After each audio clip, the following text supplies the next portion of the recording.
우리가 인생 살면서 근심 걱정하게 되는데 지나고 나면 별게 아니로구나 이런 생각을 많이 하게 됩니다. 사람이 살면서 크게 고민하며 크게 염려할 일이 사실은 그다지 많지 않다. 이 사실을 우리가 깨달아야 되는데 우리가 믿음 안에서 염려를 주님께 맡기면 주님께서는 가장 좋은 것을 나에게 주신다. 자신의 모든 염려를 근심 걱정 염려를 하나님께 전적으로 맡기는 여러분이 되시기를 바랍니다. 하나님을 전능하신 하나님을 나의 인생의 주인으로 모시고 하나님만을 의지하시기 바랍니다. 사람은 믿고 의지할 상대가 아닙니다. 하나님만을 믿고 의지해야 됩니다. 인생은 흔들의자라는 시를 한 편 준비했는데 여러분과 함께 나누고자 합니다. 흔들의자는 움직이는 것 같지만 늘 제자리에 있습니다. 흔들의자는 기분 좋게 굴곡을 따라 흔들거리며 나아가는 것 같지만 실제로는 전혀 앞으로 나아갈 수 없는 행동입니다. 그래서 흔들의자는 염려와 근심과 걱정과 같습니다. 흔들의자에 앉아서 두어 번 흔들어주면 저절로 앞뒤로 흔들립니다. 근심, 걱정, 염려를 한두 번 흔들어주면 흔들의자처럼 움직입니다. 흔들의자에서 아이를 흔들 재우듯이 염려, 근심, 걱정으로 두려움을 잠재우는 것입니다.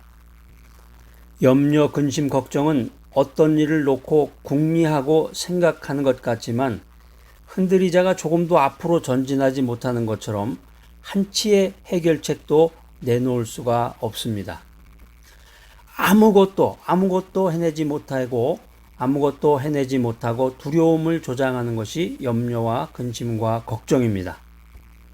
걱정, 근심, 염려의 흔들의자에서 지금 곧 일어나십시오. 그리고 그 흔들의자에서 벌떡 일어나 내일을 향해, 소망을 향해, 하나님을 향해 여러분의 힘찬 발을 내디디시기 바랍니다.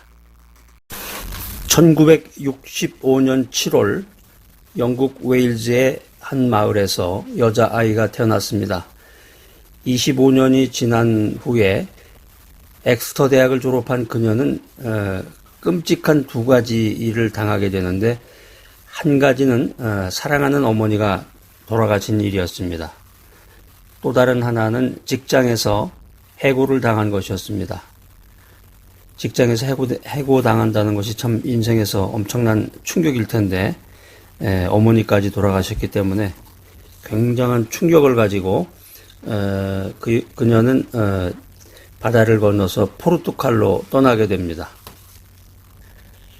포르투갈로 가가지고 거기서 어떤 그 리포터, 기자를 만나서 사랑에 빠지게 되는데 27살에 결혼을 하게 됩니다.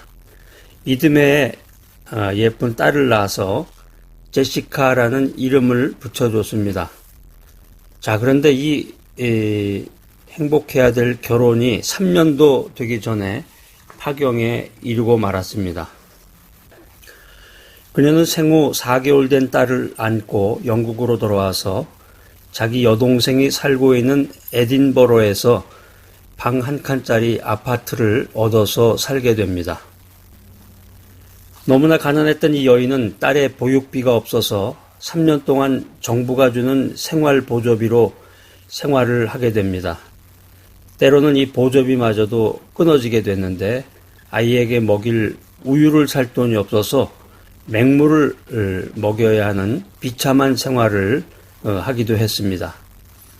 그러나 이 여인은 한순간도 꿈을 포기하지 않았습니다.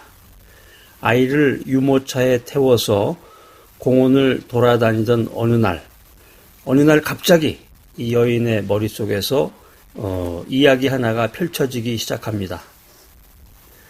집으로 돌아오자마자 아기를 한쪽에 뉘어놓고 먼지투성이 고물타자기를 끄집어내서 머릿속에서 펼쳐지는 그 환타지한 이야기들을 막 타이핑하기 시작합니다.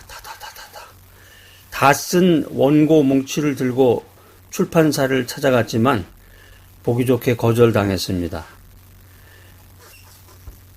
오늘은 이 출판사, 내일은 저 출판사 이렇게 전전긍긍하다가 마침내 블룸 스웰이라는 출판사의 원고를 가져갔더니 자, 우리 한번 해봅시다. 한번 출판해봅시다. 이런 대답과 함께 책이 나오게 됐는데 바로 이 책이 세계 40여 개국에서 베스트셀러 반열에 오른 해리포터 시리즈였던 것입니다. 그리고 이 여인이 바로 포브스지가 세계에서 가장 유명한 백인을 선정한 가운데서 9위에 오른 조앤 롤링입니다. 조앤 롤링. 그녀를 세계 3위의 부자 반열에 오르게 해준 이 해리포터 시리즈는 이 조앤 롤링의 버릴 수 없는 비전에 대한 집념을 보여준 책인 것입니다. 젊은 나이에 어머니가 돌아가셨고 직장에서 해고를 당한 뒤에 포르투갈로 떠났다가 결혼을 했는데 결혼도 결혼한 지 3년 만에 파경을 맞이하게 되는 그런 아주 인생에 중차대한 아주 어마어마한 그 힘든 일을 당했는데 인생을 망치는 것은 실패가 아닙니다. 인생을 망치는 것은 실패가 아니라 비전을 잃어버리는 것이다. 비전을 상실하는 것이야말로 인생을 망치는 것입니다. 그렇기 때문에 우리가 인생을 살 때 모든 것을 다 잃어버려도 이 비전만을 잃어버리지 말아야 된다. 비전, 여러분들 어떻습니까?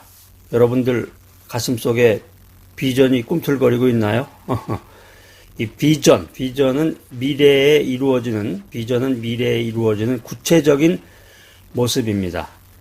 만일 여러분이 비전을 갖고 있다면 그것이 무엇인지 알 것입니다. 그러나 비전을 갖고 있지 않다면 그것이 무엇인지 이해하기 어려울 것입니다. 미래에 이루어질 구체적인 모습을 생각하는 사람은 아무렇게나 행동하지 않습니다. 미래에 이루어질 것을 생각하고 올바른 행동을 하게 됩니다. 복된 미래, 희망이 가득한 미래는 비전을 가진 사람 가슴속에 이미 와 있습니다. 단지 널리 퍼져 있지 않을 뿐입니다.